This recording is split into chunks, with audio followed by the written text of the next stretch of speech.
Banh Mi, c'est le podcast qui explore le mélange des cultures occidentales et asiatiques. Je suis Pierre Taman. Pose-toi avec nous et écoute ce qu'on t'a préparé.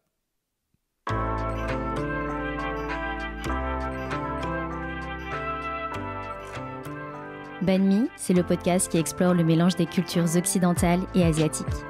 Banh Mi Podcast se déguste sur le pouce, entre amis ou en famille, à toute heure de la journée, pour partager un bon moment et échanger sur des parcours de vie inspirants liés à l'Asie. Banh Mi est un podcast créé et réalisé par Linda Nguyen et je vous retrouve tous les jeudis pour un nouvel épisode. Bonjour à tous et bienvenue sur ce nouvel épisode de Banh Mi Podcast. Pour ce nouvel épisode, j'ai le plaisir d'accueillir Pierre Taman Lekak. Salut Pierre, comment tu vas ? Salut Linda, ça va et toi ? Ça va. Merci d'être venu aujourd'hui jusqu'à moi. Pierre, moi je t'ai connu sur la série de No Day Process. Il a été réalisé par Maëlle Huran et Vincent Nguyen. Et Pierre Taman, toi tu as écrit le projet.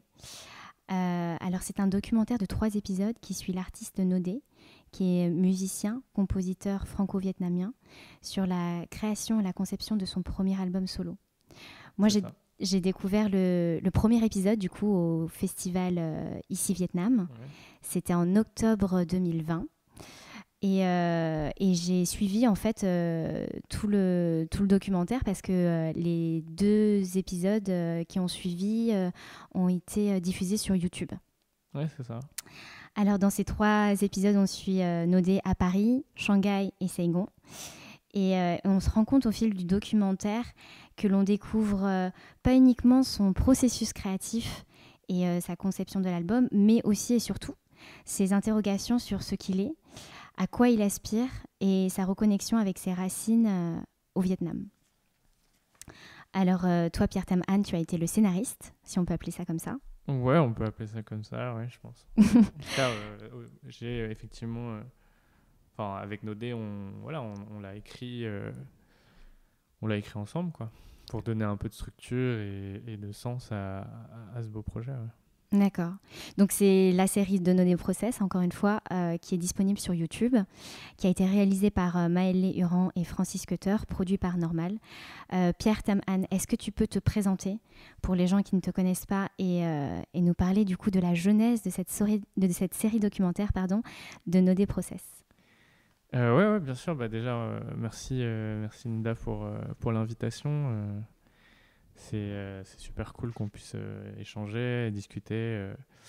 Donc moi, je m'appelle Pierre Taman, je suis franco-vietnamien, je suis un Français d'origine vietnamienne, je suis un Viet-Kieu français, on peut appeler ça d'une manière ou d'une autre. En tout cas, l'idée, c'est je navigue comme pas mal de gens entre deux cultures. La France et le Vietnam, l'Asie, l'Europe. Et donc, c'est vrai que moi, de base, je travaille là aujourd'hui, je travaille pour une start-up. J'ai eu un background un peu, une trajectoire qui est celle de quelqu'un qui a grandi, qui est né et qui a grandi à Paris. J'ai eu la chance, avec mes études et le taf, de vivre aussi à l'étranger, donc à Hong Kong et à Séoul. Okay. Et 2 super expériences parce que ça m'a permis de mieux me connaître. Le fait de vivre en Asie de l'Est, même si c'était pas le Vietnam, le pays de mes parents, d'origine de mes parents et de mes ancêtres, c'était quand même hyper intéressant parce qu'il y avait beaucoup de similitudes. En rencontrant les gens, en disant on partage quand même certaines choses. Comme quoi, par exemple ? Je pense qu'il y a une culture confucéenne, une culture asiatique, dans l'éducation, dans les modes de comportement, dans des visions du monde, en fait. Et que c'est vrai que le fait de vivre là-bas, en fait, ça me permet en fait de vraiment dire en fait là je suis occidental et là je suis asiatique. Et que le fait en fait de pouvoir prendre du recul et mieux distinguer qu'est-ce qui fait la complexité de notre identité. Donc et je te parle de ça parce que je pense que c'est quelque chose qui forcément, quand No Day on s'est rencontrés, on se connaît depuis maintenant 10-15 ans maintenant, et quand il me disait qu'il se questionnait et qu'il était en train de créer son son album et il pensait aller partir vivre en Chine et au Vietnam, bah forcément, moi, ça m'a interpellé parce que, voilà, je lui dis, ah, c'est trop bien, c'est trop cool et il va pouvoir vivre. Lui qui avait jamais vécu autre part qu'en région parisienne, à 35 ans, bah, c'est une expérience. En tout cas, moi, je sais que c'est... Bon, aujourd'hui, avec le Covid et tout, c'est compliqué, mais c'est vrai que c'est quelque chose, c'est des expériences de vie que je recommande à pas mal de gens. S'ils ont les moyens de le faire et l'opportunité de le faire, il faut le faire. Et donc, ouais, donc j'ai pas mal bourlingué, j'ai eu différentes expériences de vie, j'ai bossé un peu soit dans la radio, à Radio Nova, j'ai monté un festival et un média participatif quand j'étais étudiant et ça s'est un peu prolongé après les études, où j'ai bossé pour une start-up, puis maintenant je bosse pour une autre. Et c'est vrai que... Et qu'est-ce que tu fais dans cette start-up? Dans cette start-up, aujourd'hui, je crée du contenu. D'accord, ok. Je crée du contenu, tout ce qui est lié à la communication, la marque, les contenus. Donc voilà, après, c'est une start-up B2B, c'est sur l'engagement. Et c'est hyper intéressant en demeurant, parce qu'on voit un peu les évolutions du monde du travail. Mais c'est vrai qu'à côté de ça, j'aime bien développer, créer des histoires, m'intéresser un peu à la pop culture, m'intéresser à ce qui se fait dans l'art.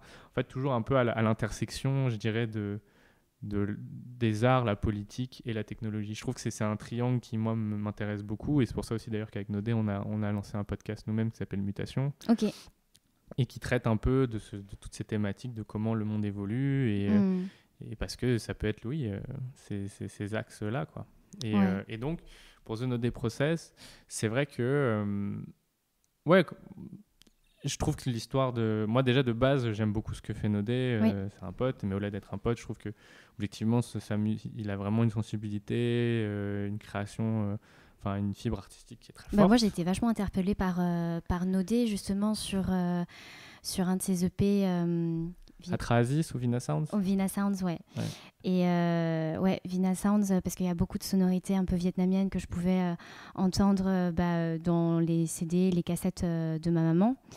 Et donc, moi aussi, j'ai rencontré Nodé l'année dernière. C'est justement par ma rencontre avec Nodé qu'on s'est connus, toi et moi, Pierre Taman, parce que j'ai retranscrit un entretien que j'ai eu avec Nodé quand j'étais au Vietnam. Et son parcours m'intéressait vachement parce que il était beatmaker parisien, il a travaillé avec des grands noms du rap, il a fait l'album avec Youssoupha, etc.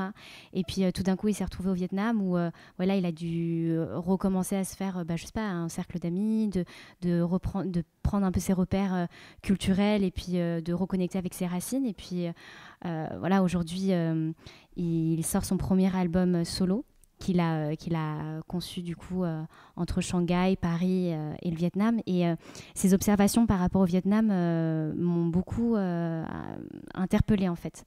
Il disait comme quoi ça allait super vite, que tu avais une espèce de révolution un peu culturelle et créative au Vietnam. Enfin, on va en reparler après, mais oui, effectivement. Et donc du coup, Nodé Process, ça a été hyper intéressant pour moi de le regarder. Donc comment toi tu t'es mis dans ce projet?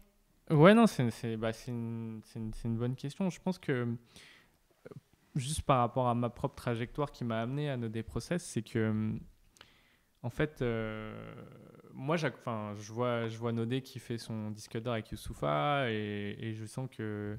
Et je pense qu'il t'en a un peu parlé et c'est aussi ce qu'il décrit dans le documentaire, c'est qu'il il a accompli un peu son rêve d'ado et en même temps, à la fois il est content et à la fois il y a une sensation de vide et de mal-être et c'est un peu ce qu'on a essayé aussi un peu de retranscrire dans le docu parce qu'il il est arrivé au bout d'un certain cycle et qu'il a besoin d'autre chose, il a besoin de se réinventer, il a besoin d'aller vers autre chose et déjà son premier EP Vina Sound, c'était déjà peut-être une sorte de première velléité d'aller vers de nouveaux horizons et notamment aller vers le continent asiatique. Moi de mon côté en fait c'est vrai que en parallèle, je bossais déjà dans les startups. C'était déjà quelque chose. J'avais déjà mon job, alimentaire, et en même temps un job qui est intéressant. Mais c'est vrai que en fait, précédemment, j'avais eu, je crois que c'était en 2017, j'ai eu une opportunité de bosser sur une série documentaire qui s'appelle We Speak Dance, qui est aujourd'hui encore sur Netflix, où j'ai rencontré voilà, la fondatrice où on s'est bien entendu, et en fait, je me suis retrouvé à être producteur associé de l'épisode Paris, de cette série documentaire, qui est une série de 5 épisodes où en fait c'est un peu une sorte de, je sais pas si tu vois Anthony Bourdain, paix à son âme, en fait elle était fan d'Anthony Bourdain, elle voulait faire le même concept mais avec la danse. D'accord. Et du coup elle a fait 5 épisodes, un au Vietnam, un à Lagos au Nigeria, un à Bali, un à Paris, et je crois que le dernier c'était le Liban. D'accord. Et donc elle voyage, et du coup pour le voyage de Paris elle disait je veux bosser avec des gens qui sont un peu activistes culturels, qui ont un réseau, et qui ont une connaissance un peu des enjeux là-bas, parce que c'était pas juste de la danse, c'était aussi mettre en avant des minorités, avoir un message politique derrière. Et donc c'est pour ça que moi le projet m'a parlé, et c'était aussi une manière de montrer une autre facette de Paris. Ouais. Parce que généralement Paris dans l'imaginaire c'est Amélie Poulain, là Émiline Paris, et voilà. Et donc là ce qui était intéressant c'était de montrer des danseurs hip-hop, des danseurs de voguing, de différentes origines, et montrer que Paris il y a eu un F5 quoi, on a mis à jour. Donc ça c'était une super expérience documentaire. Ouais, après voilà, je navigue entre plusieurs eaux, mais en tout cas voilà, c'est pour ça que je pense que je sais plus exactement comment Nodé m'a demandé de rejoindre une convo qu'il avait avec Maël et Vincent et Francis Cutter, parce que c'est vraiment eux des potes d'enfance encore plus en amont que moi avec eux, et eux voilà, ils ont déjà un background où ils ont déjà fait pas mal de projets. Maël dans les documentaires, il avait déjà fait des docus sur le système éducatif au Chili. Francis Cutter, donc Vincent Nguyen, lui, il avait déjà fait plein de clips. Il a eu la victoire de la musique du meilleur clip il y a 10 ans, là, en 2012, je crois, avec C2C. Donc voilà, il y a quand même eu, en fait, déjà des vraies compétences. Et Nodé, voilà, il est dans son parcours. Et je pense qu'en fait, ils avaient pas mal de petites idées pour essayer de tenter quelques concepts, et je sais pas pourquoi à un moment Nodé me rajoute dans l'inbox, dans la convo sur Messenger, et il dit voilà, je sais pas, moi je me retrouve du jour au lendemain sans savoir dans cette convo, et on dit vas-y, on veut tester des concepts par-ci par-là, des stories, je crois qu'Instagram ça marche un peu, tout ça. En fait ça bouillonnait de plein d'idées différentes, et moi je suis un peu arrivé, et j'aurais dit les gars, je pense qu'il y a une structure, il y a un truc à faire, je pense que c'est le format docu, partir de Paris, et sachant qu'on savait qu'il allait aller faire sa résidence d'artiste à Shanghai, et qu'après il enchaînait avec Saigon. J'ai dit là on a une opportunité de fou de pouvoir raconter quelque chose, une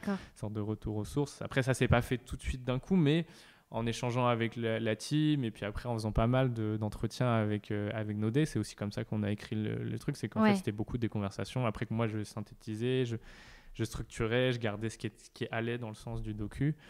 Et c'est comme ça en fait qu'on a pu construire cette série documentaire. Ça allait vraiment step by step, et c'est un projet sur 5 ans en fait. Mais tu avais eu la vision toi dès le départ en te disant tiens, il va moi je suis arrivé sur le projet il y a 3-4 ans, donc en fait ils avaient déjà commencé à tourner des plans, des trucs sans savoir trop quoi en faire. D'accord. Je suis arrivé un peu en cours de route, et au moment justement où il y a le déclic, où il s'en va de Paris en fait. Oui.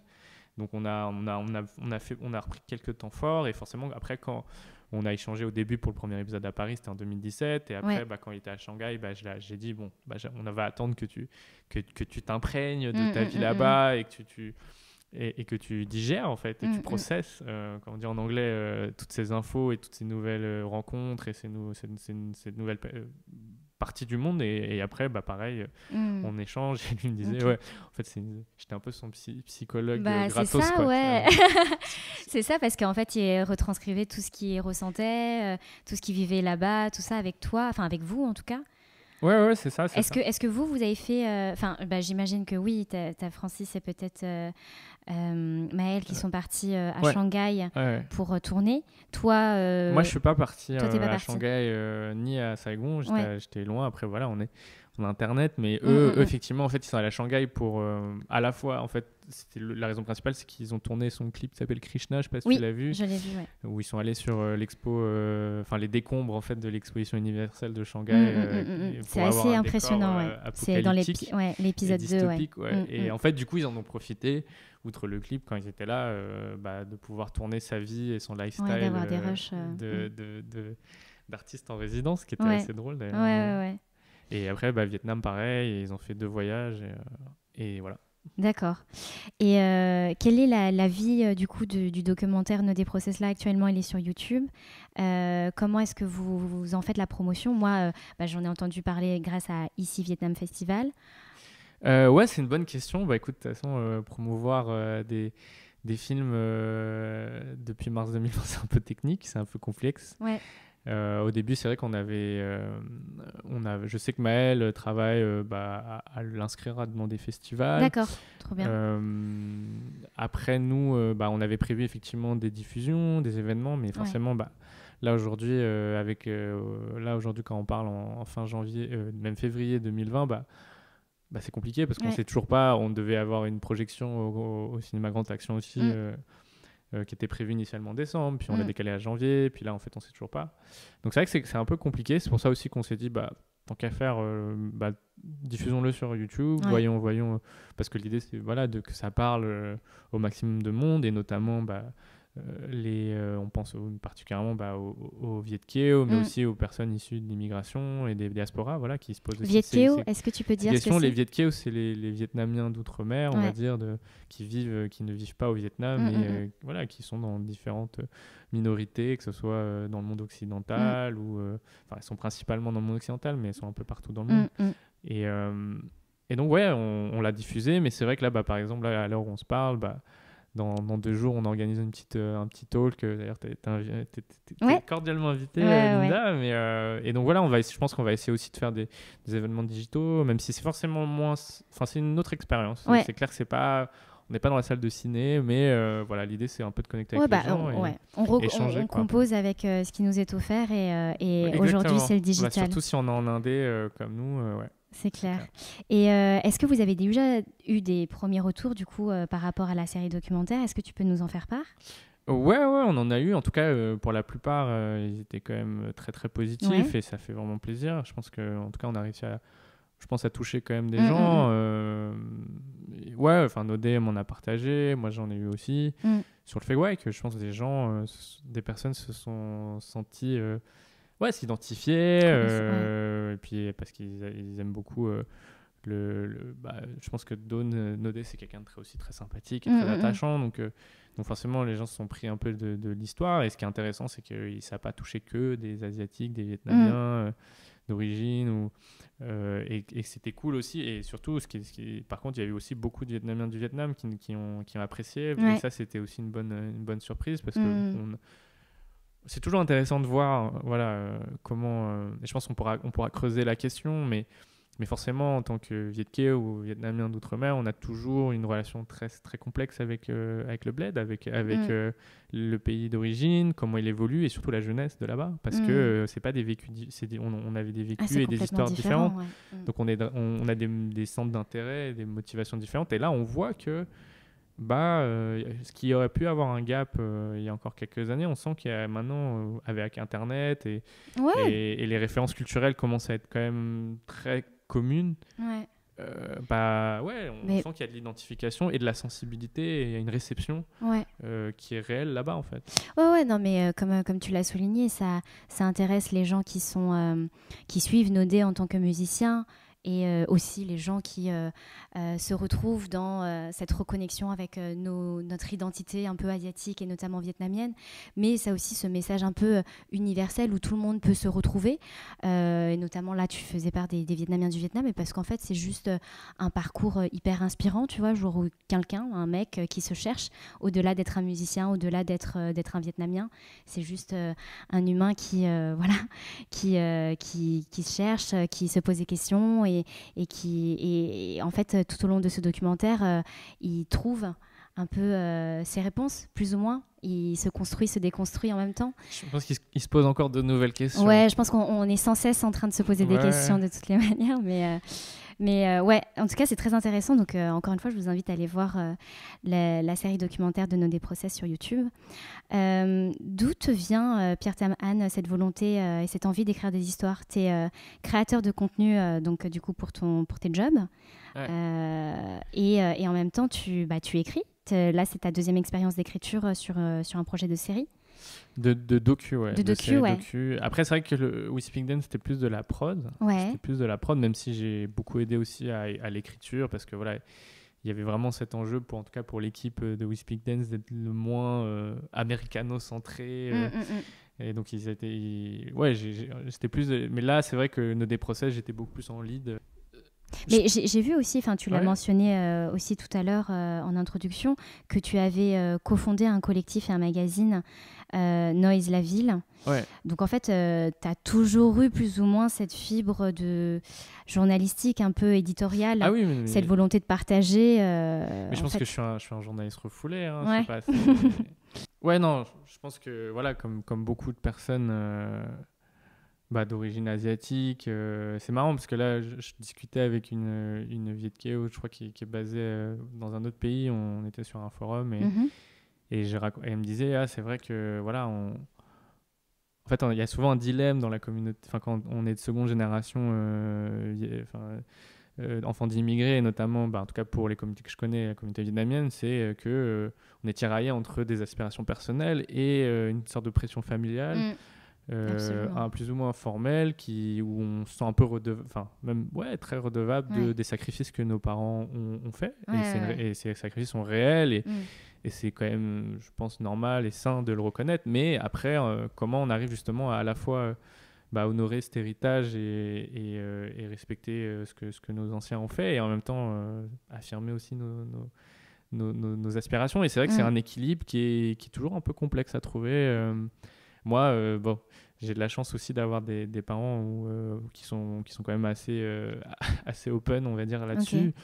Où j'ai eu un peu un deal tacite de voilà, je fais mon master en finance à Sciences Po et après, une fois que j'ai eu ce contrat-là, je dis je vais faire ce que j'ai envie de faire en fait. Et, tout en essayant de trouver ma place sur le marché du travail, sur le monde des startups, je le trouve très intéressant aujourd'hui. Je ne sais pas si je veux continuer là-dedans encore toute ma vie, mais là, aujourd'hui, c'est là où je me sens bien.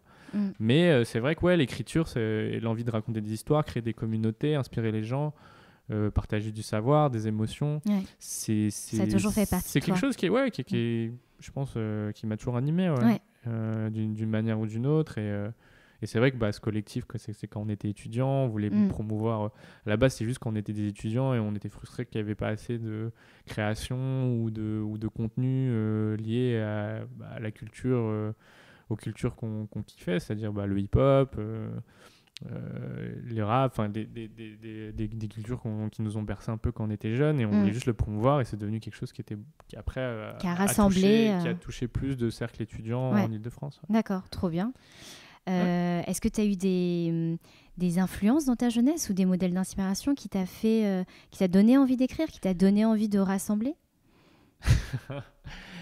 Non, après j'ai pas forcément il y a à la fois plein de gens. Là je pense que on a tous eu nos héros, je sais pas, de jeunesse, de pop culture. Moi quand j'étais petit, j'étais très Dragon Ball Z.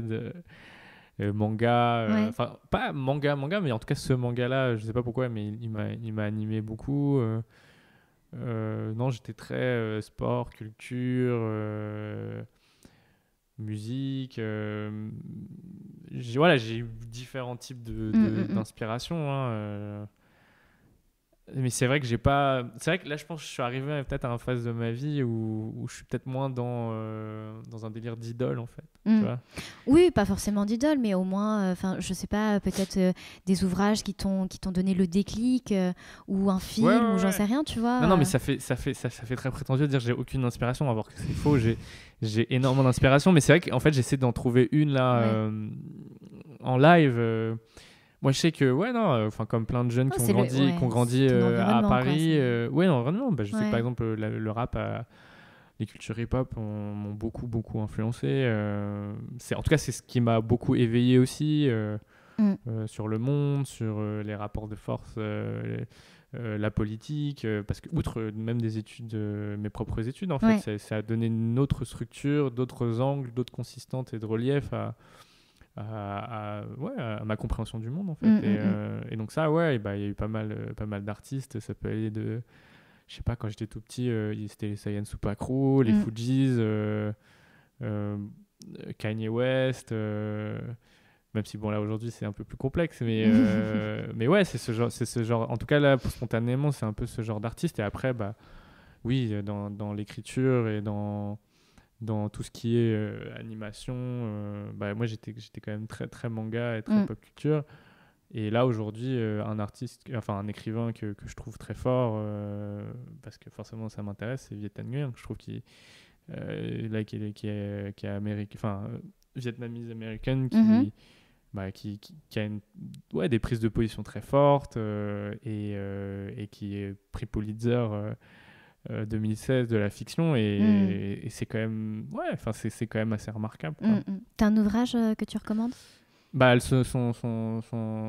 Ses derniers ouvrages, alors là il en a sorti un, mais là c'est celui pour lequel il est très reconnu, c'est il y a Les Réfugiés et The Sympathizer, le sympathisant. Et ok, c'est marrant, je viens juste de recevoir de mon meilleur ami justement les Réfugiés. Ok. Je l'ai pas encore lu. Ok, cool, merci. Le podcast s'appelle Bani Podcast. Donc en fait, c'est pour mettre en avant la fusion de deux cultures, notamment françaises et vietnamiennes, parce que le banh mi, c'est une baguette française avec des ingrédients vietnamiens, mais dans un sens plus large, du coup, occidental et asiatique. Dans quelle mesure ton héritage asiatique, en l'occurrence du coup vietnamien, a façonné ton identité, Pierre Tam Anh? Dans quelle mesure dans ton éducation, c'est difficile de mettre une mesure précise, mais effectivement, mon éducation, je pense que via les parents. Les parents, forcément, te transmettent une partie de leur identité. Qu'est-ce qu'ils transmettent pour les gens qui ne sont pas vietnamiens, par exemple? Je pense déjà un peu de langue, même si clairement, pour mon frère et moi, on n'a pas forcément un niveau hyper, il est très basique, quoi. On peut vivre au Vietnam, mais on pourra pas parler de ce dont on parle aujourd'hui.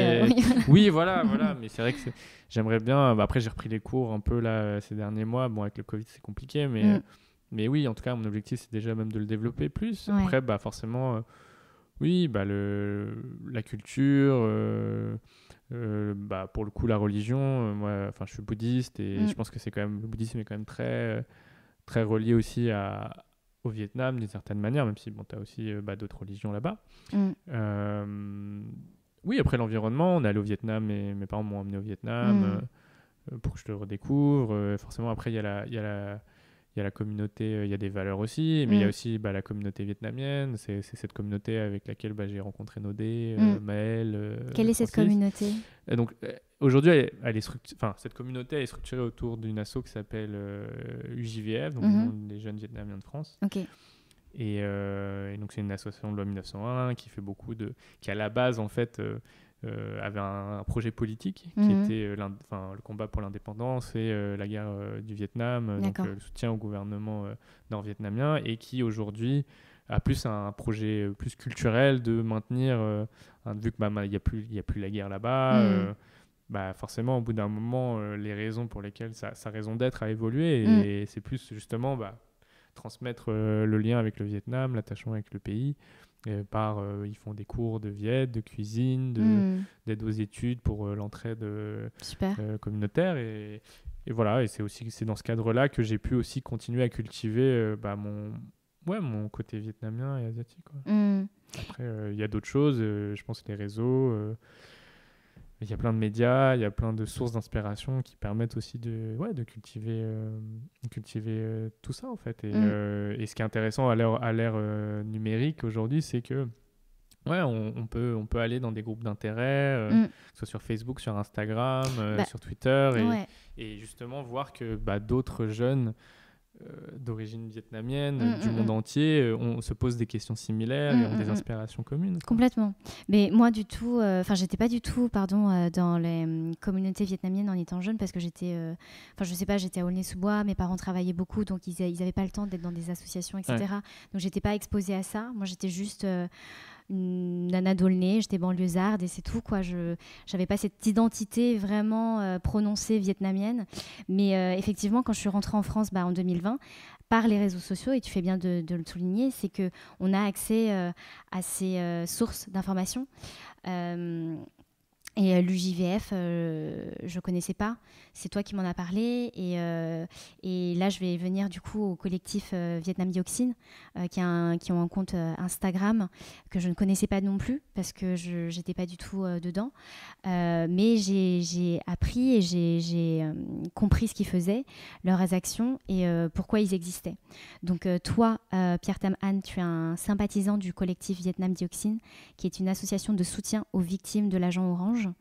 Donc pour rappel, l'agent orange, c'est un herbicide contenant de la dioxine qui a été fabriqué et commercialisé par des multinationales dont Monsanto. Il a été répandu par l'armée américaine pendant la guerre du Vietnam dans les années 60. Et il y a eu 84 millions de litres d'agent orange qui ont été épandus en 10 ans sur le territoire. Donc non seulement d'être une catastrophe écologique, c'est aussi une catastrophe humaine. Selon les ONG, il y a 4 millions de personnes qui ont été exposées. Et Tran Tonia, elle souffre de diverses maladies par la dioxine, le diabète, elle a 2 tuberculoses, elle a été atteinte d'un cancer. Tran Tonia, c'est une dame qui lutte pour obtenir justice contre les fabricants de la dioxine. Lundi 25 janvier, le procès historique est ouvert. Donc Tran Tonia se retrouve en face de 16 ou 17 avocats, je crois, ouais, c'est ça, c'est ça ouais. Toute seule face à ces multinationales. Le samedi 30 janvier, il y a un rassemblement au Trocadéro pour soutenir l'association. Qu'est-ce qui t'a poussé, toi, Pierre Tam Han, à rejoindre cette association et à sensibiliser, en fait? Je pense que de façon assez simple, en fait, une bonne partie des gens, enfin en tout cas des personnes très actives dans ce collectif et dans cette association, donc Vietnam Dioxine, beaucoup de gens en fait sont aussi en fait des membres ou ont été des membres de l'UJVF, donc l'association dont on parlait, et dont j'ai été aussi à certaines années active. Donc forcément les réseaux, on va dire, les liens se font assez vite, et moi ça fait depuis maintenant je pense une bonne dizaine, quinzaine d'années que je suis sensibilisé à l'agent orange en fait, et qu'en fait c'est vrai que même dans les cercles au sein de l'UJVF, on avait des moments de discussion, d'action, il y a eu des happenings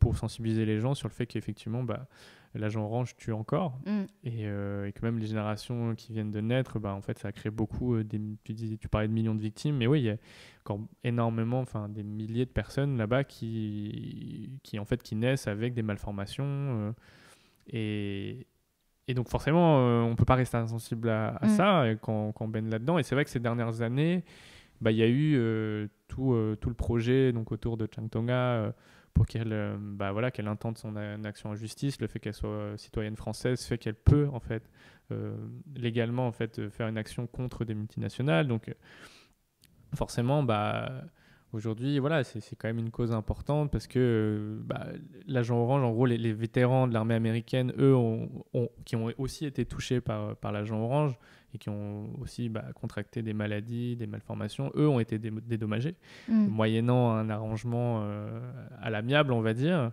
Mais du coup, le retour, c'est qu'ils ne peuvent plus s'exprimer là-dessus. Et par contre, les victimes vietnamiennes sont complètement oubliées, quoi. Et qu'en fait, en fait, l'importance de ce procès, c'est au-delà de sa propre personne, c'est c'est de créer un précédent et de se dire qu'on ne peut pas juste de façon avec une certaine impunité, arriver de ravager un pays et un peuple. Et en fait, ce qui est intéressant en fait, dans cette histoire, c'est un concept, c'est un nouveau concept qui émerge, c'est la notion de racisme environnemental. Parce qu'en fait, c'est de se dire que on peut se permettre d'aller mettre du napalm et de l'agent orange là-bas, mais on sait que voilà, comme ce sont des pays dits soit entre guillemets du Sud ou non occidental qui n'ont pas l'arsenal militaire, législatif, l'infrastructure pour pouvoir, bon, ils se sont déjà battus pour leur indépendance et c'est déjà très très fort, hein, mais pouvoir peser dans les relations internationales, forcément, c'est une action qui parle et qui est universelle en fait. C'est qu'en fait, derrière ça, c'est pour ça qu'il y a eu le soutien aussi de d'autres collectifs comme Zéro Chlordécone, donc pareil, des substances chimiques qui sont en Martinique et qui en fait qui ont été implémentées par des produits industriels et notamment la France. Et donc forcément, ce genre d'actions nous interroge et nous font prendre conscience que il y a des liens entre justice sociale et justice environnementale. Et que c'est vrai que ces dernières années, quand on pense aux actions pour l'environnement, on voit beaucoup d'occidentaux, de blancs qui font des happenings, qui parlent de mieux trier, qui parlent de je sais pas, de faire du vélo. Alors qu'en fait, ces enjeux-là, il faut rappeler que les problématiques environnementales, ce sont déjà dans les pays qui sont en dehors de l'Occident, que ce soit l'Afrique, le continent africain, l'Asie, les Caraïbes, j'en sais rien, où en fait ils sont les premiers touchés, mais qu'on ne médiatise pas. Et donc c'est pour ça que finalement cette histoire, et notamment par les diasporas, je pense que c'est en fait assez naturellement qu'on va soutenir ce genre d'action et le collectif Vietnam Dioxine. Ok. Merci Pierre Taman. Je vais lire un petit passage d'un texte que Touane a écrit pour Sororasi, qui fait partie aussi de l'association de l'UJVF. En tout cas nous on s'est connus aussi via cette asso. On aperçoit un groupe de personnes aussi bien habillées que lui. Naïvement, je dis à ma tante, il y a beaucoup de Français qui soutiennent notre cause. Elle rit de ma stupidité. Ce sont les avocats, ma fille. On entre dans la salle, presque en même temps qu'eux. Ils sont presque tous très jeunes, très lisses. Je me demande si je les ai déjà croisés en soirée. Peut-être qu'on a déjà trinqué ensemble, à de meilleurs lendemains. J'essaie de les compter. Ils sont trop nombreux pour que je puisse être exact. J'en vois 12, puis 16, puis 17. Je ne suis toujours pas sûre du nombre. Je tourne la tête, puis vois les 3 avocats de Chang Tonia. Le rapport de force est flagrant. D'un côté, ces 17 avocats sont payés par de grandes entreprises internationales. De l'autre, ce sont des bénévoles. Les premiers défendent des clients de manière pragmatique. Les seconds défendent des vies entières. Donc, c'est un extrait du texte que Touane a écrit. Aujourd'hui, Pierre Taman, qu'est-ce qu'on peut faire pour soutenir le collectif Vietnam Dioxine ? Je pense qu'il y a plusieurs moyens de soutenir. Déjà, il y a une pétition. La pétition, c'est toujours important. Et au-delà de la dimension symbolique, c'est que ça donne du poids et ça donne une formalisation d'un soutien pour montrer que cette cause nous touche et que c'est un vrai problème de société. Donc ça, c'est déjà signer une pétition. Vous pouvez aller sur le compte de collectif Vietnam Dioxine sur Instagram notamment et vous verrez un peu la mention de cette pétition. Vous pouvez faire une donation, vous pouvez justement les contacter et voir aussi si la cause vous touche et que vous avez envie de vous investir. En tout cas, il faut savoir que dans le collectif Vietnam Dioxine, il y a des gens de la diaspora vietnamienne, mais il y a aussi des personnes issues de divers horizons parce que ils ont envie d'être des alliés de cette cause-là et donc non, il y a toujours un moyen d'aider d'une manière ou d'une autre. Merci. Est-ce que tu as toujours eu ce lien toi, avec le Vietnam, avec tes racines, ou c'est quelque chose que tu as développé au fur et à mesure de ton parcours, de ta vie ? Oui, je pense que de toute façon, quand on grandit dans une famille vietnamienne en France ou autre part, forcément, ce lien avec le Vietnam, il arrive. Après, forcément, le rapport au territoire, le rapport à la terre, il se construit aussi par les voyages. Moi, le premier voyage que j'ai fait au Vietnam, c'était à l'âge de 10 ans, c'était en 2001, je crois. Et forcément, c'était un super souvenir, et en même temps assez déstabilisant, assez vertigineux. Et c'est vrai que je pense que j'ai eu un peu mes phases de haut et de bas, parce que moi-même, je me cherchais, et que parfois, je me sentais vraiment en décalage avec le pays, avec la jeunesse, avec les personnes là-bas, parce que forcément, on n'a pas le même vécu, même si on a des racines et des ancêtres et une histoire commune, forcément, on a des vécus et des expériences différentes. Donc notre manière de voir le monde mais comme je t'avais dit au début du podcast, je pense que c'est en train d'évoluer et ça évolue très très vite. Et moi-même, en fait, à la fois le Vietnam évolue vite et à la fois moi en tant que personne et sur mon travail, ma quête identitaire, ça évolue aussi pas mal. Et ce qui fait que pendant quelques années, j'ai préféré aller vivre, je sais pas, autre part. Je suis allé vivre à Séoul, au Mexique, parce que j'avais envie de voir autre chose. Et à un moment, en fait, ces dernières années, c'est vrai que ce besoin ou cette envie de reconnecter avec une sorte, la terre-mère, si on peut appeler ça comme ça, il est devenu beaucoup plus pressant. Parce que c'est une envie de mieux se connaître. Et donc je pense que après ce travail-là, c'est comme chacun le vit à sa manière. Et je pense que c'est toujours une sorte de balancier entre différentes aspirations. Et qu'à un moment, de toute façon, je pense que ce soit à 30 ans, 20 ans, 10 ans, 15 ans, mais j'irai plus à partir de 15-20 ans, ça, à un moment, ça revient. Et pas que pour les Viettes, hein, je pense que toutes les personnes qui ont une double culture. C'est de reconnecter. Oui, voilà. Ouais, de mieux se comprendre et mieux se placer dans ce monde qui évolue très très vite. Quoi. Toi, de par tes voyages au Vietnam, ou même en tant qu'observateur de loin, tu vois, depuis la France, comment tu vois le Vietnam évoluer ? Qu'est-ce que tu observes, toi ?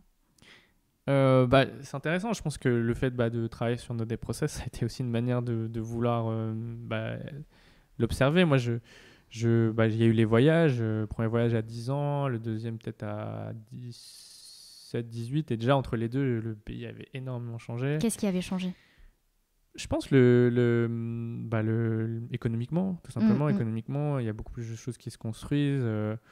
Il y a plus de richesse. Après, la manière dont elle est partagée, ça, c'est encore un autre débat. Mais en tout cas, il y a une croissance, il y a de l'économie, des opportunités, une urbanisation.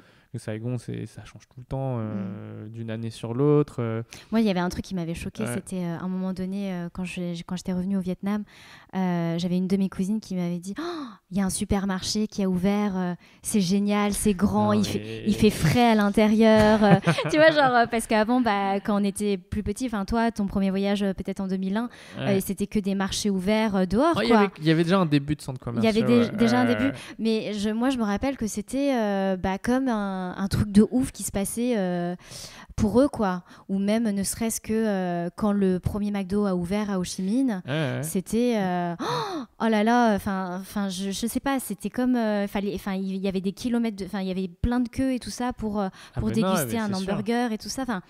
Et aujourd'hui, tu payes ton Starbucks 3 fois le prix d'une soupe et tu as les Kong Café. Les Kong Café, c'est la version locale des cafés, du Starbucks en fait. Ouais. Et qu'une DA assez cool. Et voilà, pour l'anecdote quoi. Mais forcément le lifestyle, comme tu dis, économiquement on dit lifestyle beaucoup plus à l'occidental, notamment dans les grandes villes. Ouais. Voilà.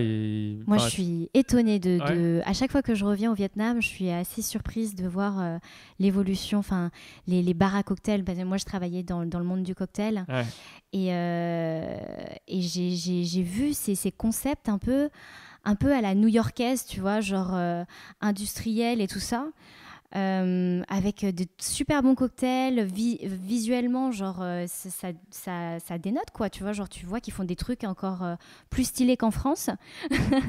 Mais non, mais ça va trop vite, ça va super beaucoup vite. trop vite. Et même, je pense que eux-mêmes au Vietnam, en tout cas moi, de ce que je voyais, j'observais, je lisais que ce soit sur le réseau, sur les discussions que j'ai pu avoir avec des personnes là-bas, c'est que eux-mêmes se rendent même pas compte que en fait, il y a pas vraiment de temps de process justement du capitalisme, du lifestyle à l'occidental. Et parfois, je sais pas si tu suis le compte Insta Vietmems. Non, mais tu m'en as parlé. Mais je trouve ça incroyable. Je te conseille de regarder. Tous les jours, tu as des nouvelles photos de personnes qui se rendent pas compte, qui portent des marques, soit des fakes, soit qui...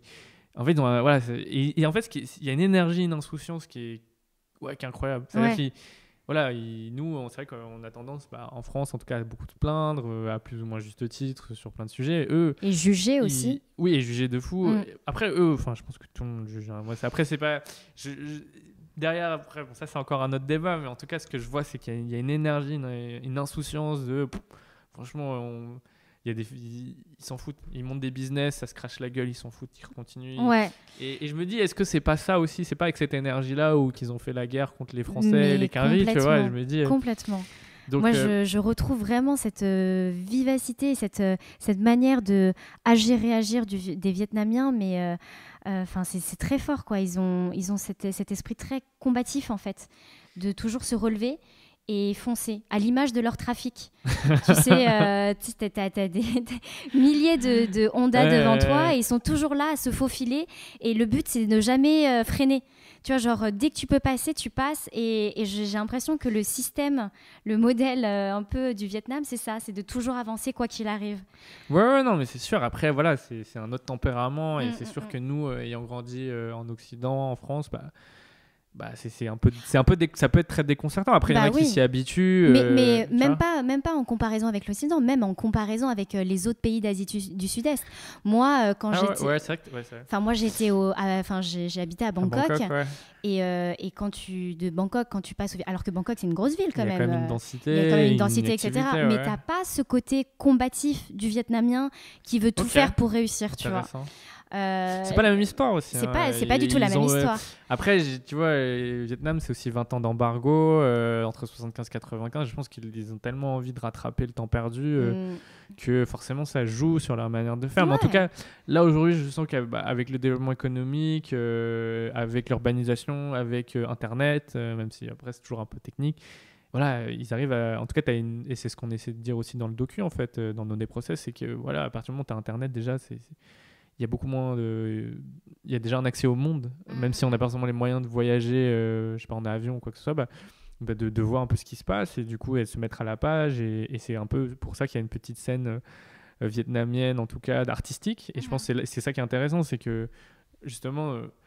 Nodé, il arrive à être ce pont-là avec cette scène-là et de facto, les artistes sont quand même des gens qui, a priori, sont quand même ouverts d'esprit. Donc, c'est vrai que les relations entre la diaspora et le bled, on va dire, sont plus simples, je pense, aujourd'hui, et notamment dans ces milieux-là, que peut-être il y a encore 10-20 ans où j'entendais des tontons dire, être assez frustrés parce qu'ils se disent, voilà, on va retourner au pays, ça va être trop bien. Et en fait, ils réalisent qu'ils ne sont pas pareils que les locaux et que du coup, ils se mettent dans leur bulle d'expat. Et il y a un vrai décalage en fait. Et que, donc non, ça c'est... Moi en tout cas je le vois avec beaucoup de... C'est quand même, je trouve au global quand même très positif. Après j'ai conscience qu'il y a quand même beaucoup de problèmes là-bas, sociaux, de répartition des richesses, de pollution. Mais oui, il y a clairement des choses à construire et c'est intéressant de pouvoir suivre et même prendre part à ça. Ouais. Est-ce que tu peux du coup nous parler du fait d'être créatif dans la diaspora vietnamienne ? Ouais, non, c'est toujours une vraie question parce qu'il y a toujours, et c'est un peu aussi, encore une fois, je reviens au docu parce que je trouve que c'est, je ne veux pas forcer sur la promo du docu, mais je pense que c'est aussi notre manière de l'exprimer. Mais Dawn, le fait que lui-même, l'un des process, outre sa quête identitaire, c'est la légitimité, en fait. C'est de se dire, à la base, lui, c'est un ingé son qui, voilà, pour l'énergie douce, qui sécurisait parce qu'il savait que c'était un métier où il y avait de la demande et qu'il avait son CDI pépère. Et qu'à un moment, il se dit, non, mais je suis aussi un artiste, en fait. Et donc, c'est pour ça que son histoire, j'y suis aussi personnellement très attaché parce que je pense que c'est le cas de plein de gens en fait, tu vois, qui à un moment, leurs parents immigrent, ils ont besoin de survivre et se faire leur place dans une nouvelle société avec toute la complexité et les difficultés que ça a, mais que derrière, en tant que deuxième génération, on a aussi envie d'exister et de créer, de raconter des choses. Et je pense que c'est un processus et forcément, il y a de l'inspiration à prendre et c'est vrai que je trouve que oui, dans les communautés asiatiques et notamment vietnamiennes, pour celles que je connais, il y a énormément de choses à raconter parce que on parle de deux guerres au XXe siècle. La plupart des films sur la guerre du Vietnam, ce sont des Américains blancs qui l'ont fait. Donc c'est toujours un point de vue très particulier des choses, alors qu'il y a beaucoup d'autres angles et beaucoup d'autres choses à faire. C'est surtout Tran Tonga, il faudrait qu'on fasse un film sur elle, je pense. Alors, est-ce que tu penses que la France est prête pour ça ? Enfin, tu vois, genre quand je te pose cette question, c'est une comparaison que je veux amener sur les différentes diasporas vietnamiennes, qu'elles soient aux États-Unis, en France, en Australie. Je pense etc. que c'est un long travail. C'est un long travail. C'est pas c'est pas évident, mais je pense que c'est le fait de plein de choses, c'est peut-être plein de facteurs. C'est-à-dire que c'est pas que la France. En fait, ça veut dire quoi la France? Ça, c'est très c'est très après, mais ce que je veux dire, c'est que est-ce que la société est prête? Est-ce que les communautés dans nos communautés on permet aussi à des profils créatifs d'émerger? Il y a plein de facteurs. Est-ce que voilà, on donne la chance à ce que ce genre d'histoire soit racontée? Je sais que toi là tu commences à interroger aussi des créateurs vietnamiens, donc c'est intéressant. Moi je pense qu'on est au début de quelque chose. Parce que moi j'ai l'impression que quand même on est entre guillemets en retard par rapport aux États-Unis ou par rapport à l'Angleterre, tu vois, genre vis-à-vis. Oui, parce que les sociétés anglo-saxonnes sont beaucoup plus à l'aise avec la notion de communauté. En France, il y a cette hypocrisie de dire on est universel, il y a pas de communauté, mais dans les faits, si, il y en a en fait. Ouais. Et c'est juste qu'il faut. Ça veut pas dire que si on est attaché à sa diaspora, à sa communauté, on n'est pas français et on prend pas part au projet national. Mais c'est juste que du coup, avoir cette culture et des institutions qui sont mal à l'aise avec ça fait que forcément ça va beaucoup moins vite. Mais, mais en Asie aussi, hein, on n'est qu'au début des choses. Hein. Il y a eu Crazy Rich Asians, il y a eu ce genre d'initiative, mais on attend beaucoup plus. Je pense mais c'est en train d'arriver. Ouais. C'est en train d'arriver. C'est juste que les premières générations, ça peut être très frustrant. Et notamment, moi, pour le coup, j'ai beaucoup d'empathie, on va dire, pour les acteurs, parce que je sais ce qu'ils doivent, les opportunités ou les non-opportunités qu'ils ont, mais on est obligé de passer aussi par là, quoi. Alors, Pierre Tam Han, le podcast s'appelle Banh Mi. Qu'est-ce que tu aimes dans le banh mi, toi? Plein de choses, le goût, le goût, le fait que ce soit un repas équilibré, que ce soit pas cher. Enfin, ça dépend où. Je sais que tu achètes ton banh mi dans le 13 et que tu achètes ton banh mi à République, c'est pas le même prix. C'est pas le même prix. Mais c'est pas le même public non plus. Et qu'est-ce que ça te rappelle, toi, le banh mi? Quel souvenir ça t'évoque? Je sais pas si c'est souvenir parce que j'en prends encore aujourd'hui, tu vois. Donc moi je sais que c'est le repas. Pour moi la meilleure sandwicherie de banh mi c'est Crai Chi. Je sais pas si t'es déjà allé souvent, mais c'est la librairie. La librairie. Pour moi j'ai pas trouvé aujourd'hui meilleur que ça parce que je trouve qu'ils sont très bons là-dedans et pour moi voilà c'est au cœur du 13e, du quartier chinois / asiatique on va dire. Et ouais, en fait, c'est une expérience, quoi. C'est une expérience de se dire, voilà, moi, quand j'étudiais, parfois j'allais étudier à la BNF, à la Bibliothèque nationale de France, là, je passais par là pour aller acheter, comme ça, j'avais mon petit casse-croûte. Et même parfois, quand je suis en télétravail, il m'arrivait d'aller travailler à la BNF, même pour mon propre taf, parfois j'y passe.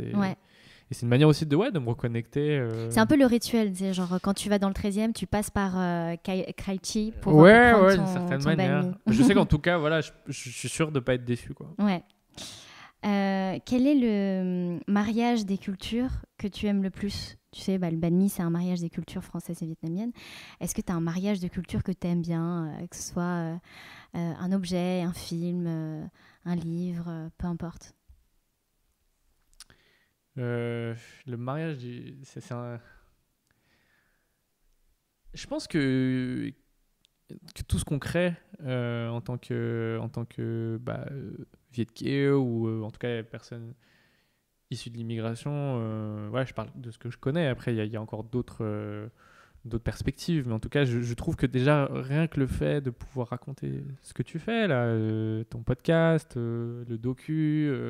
Nodé qui sort un album où il fait des beats avec des sons vietnamiens. Enfin, c'est très fort en fait. Et que ça montre que le monde évolue, qu'on arrive à avoir d'autres perspectives. Et c'est ça qui est très inspirant.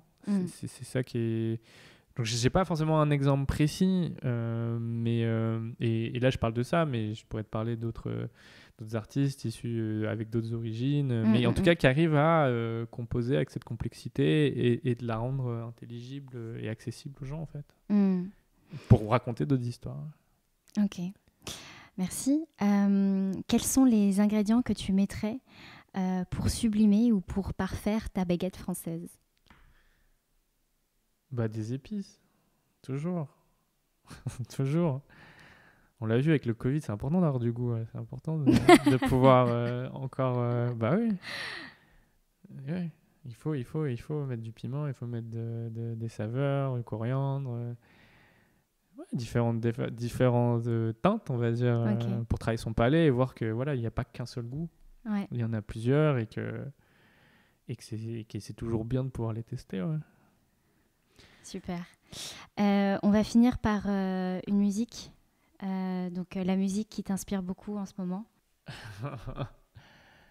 Bah non, bah encore une fois, je prêche la paroisse, mais moi j'aime beaucoup le titre qu'a sorti Nodé là, avec sa femme Subway. Daikri. Je trouve que, en fait, ce qui m'émue beaucoup, outre, je trouve que le clip est très très réussi. Le réalisateur Anne-Phi, pareil, c'est un Viet Kieu qui vit maintenant au Vietnam, et qui, je pense, avec Nodé et d'autres artistes, justement, sont en train de créer une scène artistique très très intéressante. Ils font pas mal de soirées et qui redéfinissent beaucoup de choses sur ce qu'est le Vietnam. Et en fait, ce qui m'a beaucoup touché, il y a eu, je sais pas si tu as vu le making of, le behind the scenes de ce clip. Pas encore. Si je t'invite à le voir, c'est Hayan, une amie à nous, qui l'a fait. Et c'est très émouvant parce que dans le behind the scenes, tu vois qu'en fait, tu as à la fois des artistes Viet Kieu ou des artistes locaux qui bossent ensemble, en fait. Et je trouve que c'est très émouvant. C'est très émouvant parce que quand on prend du recul et on sait d'où vient ce pays, voir qu'ils arrivent à produire un clip de qualité avec des références, avec un certain hommage à nos origines, tout en offrant quelque chose de très moderne et de très pop, et de le faire ensemble et de prendre plaisir à le faire, c'est hyper inspirant et c'est très motivant pour la suite. Et je pense que c'est vers ça où tu dis, c'est pas évident d'être un créatif issu des minorités, mais je pense que c'est vers ce genre d'initiative qu'il faut puiser de la force et de l'inspiration, en fait. Ok. Merci beaucoup Pierre Tam-Anh d'être venu. Merci à toi, merci d'avoir partagé ton parcours et transmis toutes ces belles graines. Et puis du coup, on va vite aller regarder et re-regarder Nodé Process. Ouais. Et à bientôt, j'espère.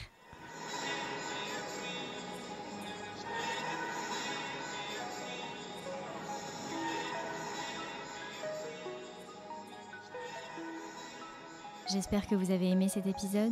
Vous pouvez lui donner de la force en vous abonnant à Banh Mi Podcast, en le partageant autour de vous et en lui mettant des étoiles sur votre plateforme de podcast préférée. Si vous avez des idées pour les invités, si vous avez des commentaires, vous pouvez m'écrire sur la page Instagram banmi.podcast ou sur ma page perso Linda Nguyen. Merci pour votre écoute, pour le partage, les bonnes ondes et à bientôt pour les prochains épisodes. Đây khi nói những lời đã phai như hoa nè, thật ra làm sao không biết những lời thư vắng khi xa nè.